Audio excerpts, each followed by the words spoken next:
I want to make a documentary about this, and I want to write an agreement that I would not a release of liability for Justine, her friends, people who working with her, and the people in this police station who I believe have gotten sexual favors by her and have befriended her. That's why they're biased. And there's other reasons that there's stuff going on here. The lady here once acknowledged, she said, "You preaching to the choir. The laws and our training are made to support criminals." It is a fact. Some people here acknowledge it, some don't.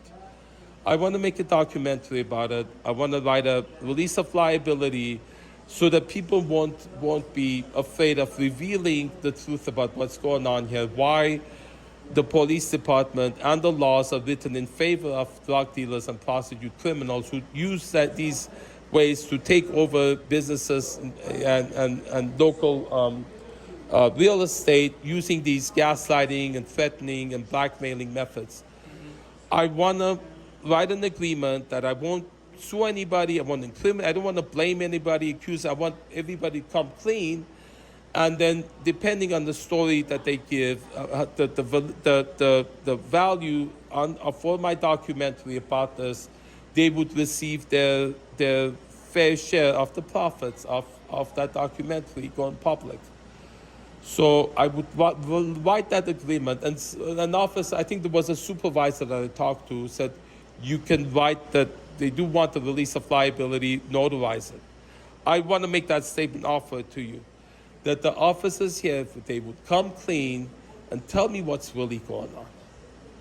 To me, you standing here acting like it's normal that a drug dealer prostitute is coming to my house, planning to.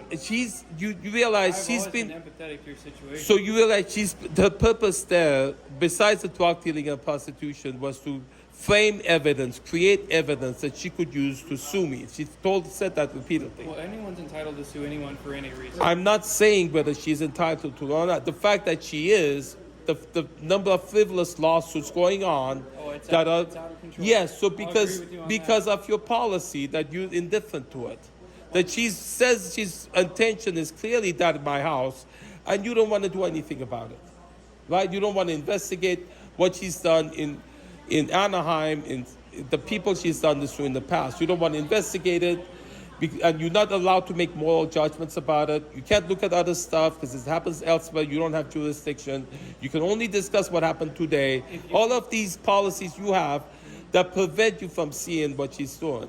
If you want to try and find a police officer that will speak to you off the record to give you that type of statement, they can. But I will tell you that nobody in uniform here is going to be allowed. So the uniform prevents you from seeing that she's a criminal doing this. No, I'm saying that's what it is about free it. Speakers for a so these are the policies. You're not allowed to make moral decision. You're not allowed to see between right and wrong. You're not allowed to look in the past. Right. I'm just telling you what the rules are. I know the rules are made to help criminals and prostitutes and drug dealers. That's what the movie is about. I will not, because I'm okay. All right.